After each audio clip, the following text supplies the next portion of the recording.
결국 해결을 해야 되는 사람은 윤석열 대통령입니다. 윤석열 대통령이 이준석 대표를 불러서 보듬어야 한다 그 그렇죠. 말인가요? 보듬는 수밖에는 다른 방법은 없습니다. 이미 그런 관계는 지나가시는 거 아닌가요?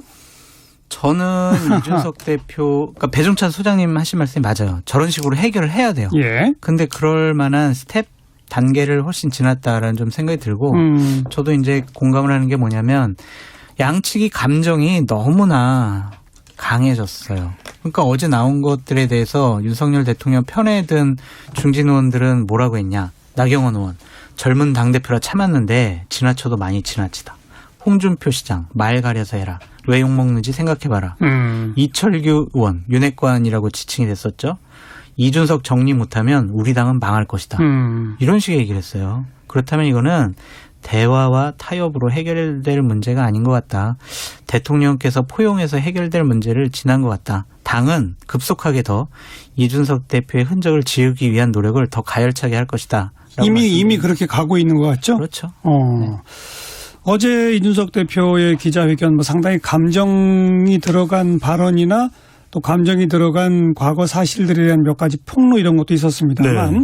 큰 기조는 본인은 어쨌든 젊은 층들을 당에 더 끌어들이도록 하고 네. 호남 지역 서진 정책을 펴고 그리고 올드 보수로서의 뭐 북한 카드 이용하기 등등과 같은 구태의연한 보수가 아니라 시대에 필요한 아젠다를 계속 새롭게 던지는 그런 형식의 또 개인의 자유와 당원의 자유가 훨씬 살아있는 그런 정당으로 만들기 위해 노력했고 그게 자기의 노선이었고 그 노선이 성공을 해서 재보선, 대선, 그렇죠. 지방선거를 이겼던 거 아니냐. 그렇죠. 도움이 된 거죠. 그러니까 그런 어떤 큰 전략 노선에 대한 이야기를 전제로 하고 지금 이른바 윤핵관 세력이나 윤석열 대통령은 바로 그런 노선이 없다. 네. 이걸 비판한 게 핵심 아니에요? 그럼요. 그러니까 본인이 지금 이준석 대표가 본인의 심정을 불같이 토로해내는 그 내용들에는 사자성어가 다수 등장하는데 그중에 하나가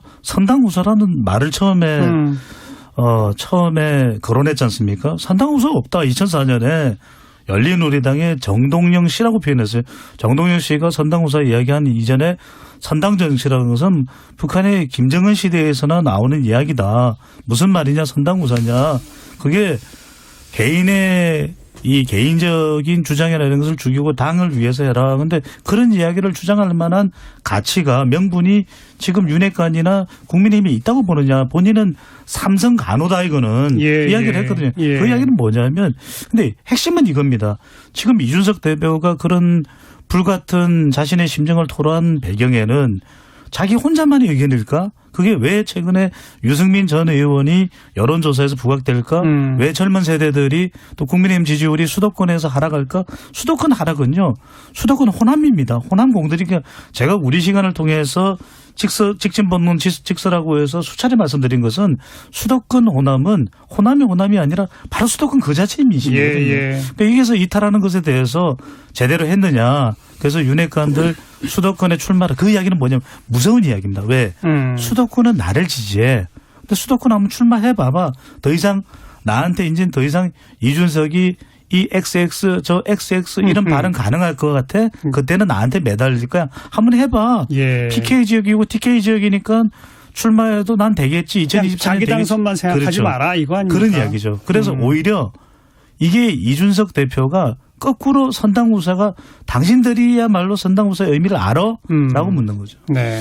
그러니까 저 앵커께서 하신 말씀에 전적으로 동의를 하는데요. 이준석 대표가 당대표가 됨으로써 보수우파 정당이 20, 30대 젊은 층으로부터 관심을 받게 됐고 지지를 받기 시작을 했고 대선이나 지방선거 때 투표를 통해서 선택을 받기 시작을 했어요. 그러니까요. 그것이 이제 이준석 대표라는 젊은 정치인이 당대표가 됐기 때문에라는 것도 있고요. 이준석 대표가 갖고 온 당을 예전에 그러한 꼰대 정당이라고 손가락질 받던 정당을 당원 당규를 고치든지 아니면 정책적인 변경을 통해서 그리고 젊은 사람들을 많이 당의 전면에 내세움으로써 그런 이미지를 탈피하는 데 상당한 공헌을 했거든요.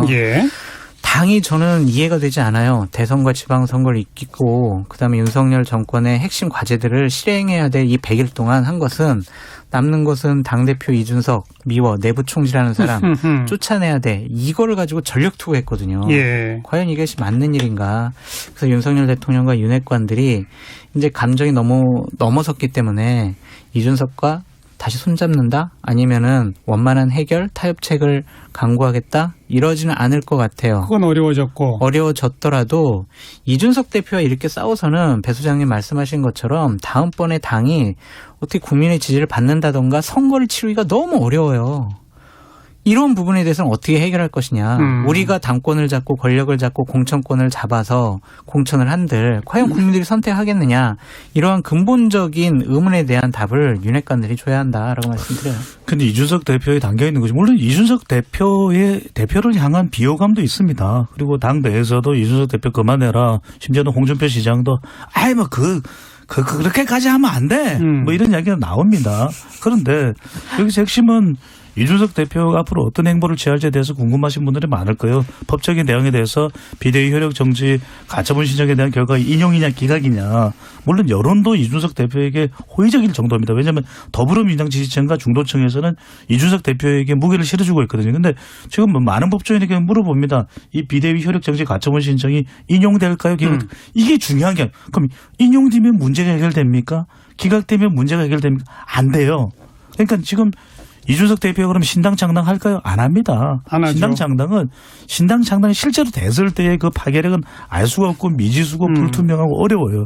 뭐 유승민 전 의원하고 힘을 합하면은 뭐 국민의힘을 다 제압할 수 있나요? 그것도 아니거든요. 그럼 탈당 안 합니다. 안 왜 하죠. 탈당하는 순간 명분을 잃어버려요. 그러면 이준석 대표는 이 물리적 시간이거든요. 그래 나는 내 의견 다 이야기했으니까 알아서들 해봐. 그러면은 이건 이제 국민 여론입니다. 그런데 지금 국민의힘 내부에서 이렇게 이준석 대표 사안에 대해서 대응하다가는 해결이 안 돼요. 예, 문제는. 예. 그러니까 뭐 이준석 대표가 뭐 잘잘못이 있고 없고의 문제가 아니라 이런 대응 방식에 대해서 국민들은 또 국민의힘 지지층은 뿔나 있는 것이거든요. 그리고 윤석열 대통령도 지금 4년 훨씬 더 이상 임기가 남아 있으면 이준석 대표 문제 해결 안 되고는 국정 운영이 순탄치가 않을 거예요. 뭐 배종찬 수장은 아까부터 이제 그렇기 때문에 윤 대통령이 이준석 대표를 끌어안고 포용하는 식의 해법을 찾아야 한다라고 거듭 얘기하시는데 지금 저 역시 네. 뭐 진행자님 말씀 끊어서 죄송합니다만 저도 이게 실현 가능성이 높지는 않다고 봅니다. 그러니까요. 그리고 또 두 번째는 실제로 윤석열 대통령이나 윤핵관의 장제원 의원이나 또는 권성동 원내대표가 이제서야 이준석 대표를 불러다가 그래 우리 마음이 좀 속상했지. 근데 그건 실제 우리 마음이 아니야. 뭐 너무 미안하고 앞으로 좀 잘해보자니까. 그건 더더욱 어렵죠. 그러니까 이렇게 되면 이건 이제는 국민들이 믿지 않을 거예요. 저는 그럼에도 불구하고 그런 방법이 있느냐. 아무리 제 머리를 다 굴려보고 데이터를 다 집합시켜서 분석을 해봐도 답이 안 나오거든요. 그래서 저는 방법은 결국 이 해결의 열쇠는 누가 지고 있느냐. 윤석열 대통령이에요. 권성동, 이철규, 장제원을 윤핵관으로, 정진석, 김정재, 박수영을 윤핵관 호소인으로 이렇게까지 꼭 집어서 이야기하고 네. 서울 강북이나 수도권 험지로 출마 선언을 해라라고 공식 요구까지 하고 이쯤 됐는데 뭐 그렇다고 지금 비대위 이후에 차기 지도부의 윤핵관들이 전면에 나선다? 그건 제가 보기엔 더더욱 좀 안 좋은 모양새고 지금 배정찬 수장 얘기처럼 대통령이 포용하고 끌어안는 상황이 만들어지지 못한다면 윤핵관들이 이 선으로 조금 비켜서는 제스처 대신에 제3의 카드가 전면에 나서는 결국 이거밖에 없는 거 아니에요? 그거밖에 없는데 그죠? 과연 그거 그럴까라는 갖고 생각이 먹히느냐? 들어요. 또 과연 그럴까? 네, 아니 왜냐하면 이렇게까지 했는데 이준석 대표를 저렇게 당원 당규를 사후에 고치면서까지 비상식적 비합리적인 방법을 통해서 쫓아냈는데 과연 윤핵관들이 뒤로 물러선다? 이거는 안 돼요. 몇 번 말씀드렸지만 2024년도 공천권을 행사하기 위한 싸움이 지금 이 사건의 이러한 싸움의 발단이라고 보여지기 때문에 전당대회를 뭐 합리적인 사람이 지도부를 구성한다든지 윤핵관이 뒤로 물러난다든지 이것도 그런 아니다. 것은 좀 불가능해 보이고요. 저는 좀 당이 좀 선거를 생각했으면 좋겠어요. 당의 권력을 잡고 당권을 잡고 공천권을 잡는 것보다 선거를 좀 생각을 해보시라고요. 윤핵관이 전면에 있고 윤핵관들이 당권을 잡고 공천권을 행사한 그런 당과 정말 이준석 대표 같이 좀 20, 30대 우리가 전통적으로 취약했던 쪽의 사람들의 지지를 받는 사람이 전면에 나섰을 때랑 선거에 예. 어떤 때가 유리하냐고요. 좋아요. 정진석, 권성동, 장제원 이런 분들이 당의 지도부의 전면에 나서요. 그러면 국민들이 합리적인 중도층들이 그래 저 당 믿고 찍어주자 그러겠냐고요. 이것은 자신의 권력보다는 당의 미래를 생각하지 않는 윤핵관들의 잘못이 전 크다라고 좀 생각이 들거든요. 거의 장 소장은 이준석 대표랑 논리가 같네요. 저 이준석 대표 편입니다. 저 이준석 대표를 응원합니다. 왜냐하면 당이 비합리적이고 비상식적인 일들을 벌여왔기 때문에 저는 이준석 대표의 어떤 개인적인 인간적인 친소관계 때문에 편을 드는 것이 아니라 논리가 맞다는 거죠? 당의 비상식적이고 비합리적인 반지성주의에 대해서 반대하는 겁니다. 장 소장님 분석한 그 반응이 나오는 이유는 뭐냐면 이건 대통령의 이 엄지척 따봉 문자입니다. 따봉 이게 지금 유행이 되고 있거든요. 그러니까 따봉을 받았느냐 따따봉을 받았느냐에 따라서 신뢰도가 달라진다. 못 이런 받았으면 이야기가 어떡해요. 나올 정도고 물어본답니다. 따봉 받았느냐. 그럼 이건 분명히 대통령과 권성동 원내대표 사이에 받은 문자가 그만큼 큰 파장인 거죠. 그런데 예. 그 이후에 이준석 대표도 기자회견 모두 발언 내용에 나와 있습니다. 그러고 나서는 설명이 있었냐는 거죠. 대통령이 어느 누구도 자기야말로 가장 개고기를 양고기라고 해서 걸어놓고 팔았던 가장 했던 사람 아니냐. 그렇게 정말 이 정상배들이나 하는 짓을 자기가 대통령 당선을 위해서 이 XX 저 XX 하는 대통령 당선을 위해서 했다고 하는데 그게 울분에 차서 울음을 터뜨리거든요. 저는 그러면 뭐냐.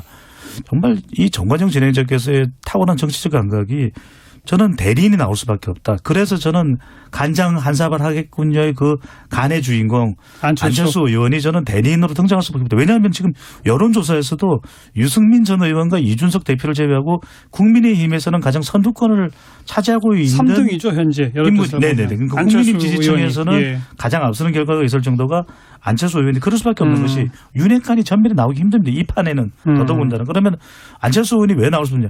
안철수 의원이 나와야 이준석 대표하고 분명하게 선을 그을 수가 있거든요. 그래서 이준석 대표와 대결 구도를 만드는 사이에 윤석열 대통령은 이재명 당대표가 된다면 윤명 대첩 3라운드 대립각이 만들어지거든요. 그렇죠. 그러니까 전면전이 되면 안철수 당대표가 된다면 안과 이준석 대표 사이에 너덜너덜해지고 그다음에 윤석열 대통령과 이재명 당대표가 된다면 이 사이에 엄청난 파장이 불꽃이 튀고 이렇게 되면 조금 이준석 대표든 당의 내분 사태들이 좀 뒷선으로 밀리거든요. 그러니까 그게 이제 제3의 카드 대리인 체제가 바로 그걸 노리는 거다 이거 아닙니까? 근데 그것도 하우스 오브 카드죠. 장 소장은 그것도 어려울 거라고 하는 거죠? 아니 근데 저 배종찬 소장님 말씀처럼 그렇게 될 가능성이 많아요. 네.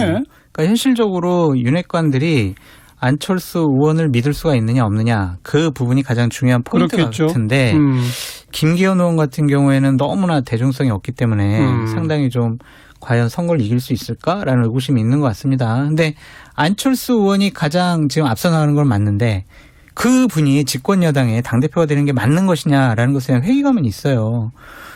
얼마 전에 수해 복구하러 가서 정신 노동만 하다가 육체 노동 하니까 힐링이 되는 것 같네요. 이 문장에서 그분의 생각과 판단 그리고 철학과 가치관을 우리 읽을 수 있잖아요. 예. 그런 분이 과연 집권여당의 당대표가 돼서 미래 지도자가 된다? 이것은 참 나라의 불행이 될 것 같다는 생각도 들고 현실적으로 다른 대안은 없어 보인다라는 생각도 들고 그래서 저는 국민의힘의 미래가 좀 암담하다고 생각이 드는 거예요. 장 소장이 굉장히 좀 마음이 답답하군요.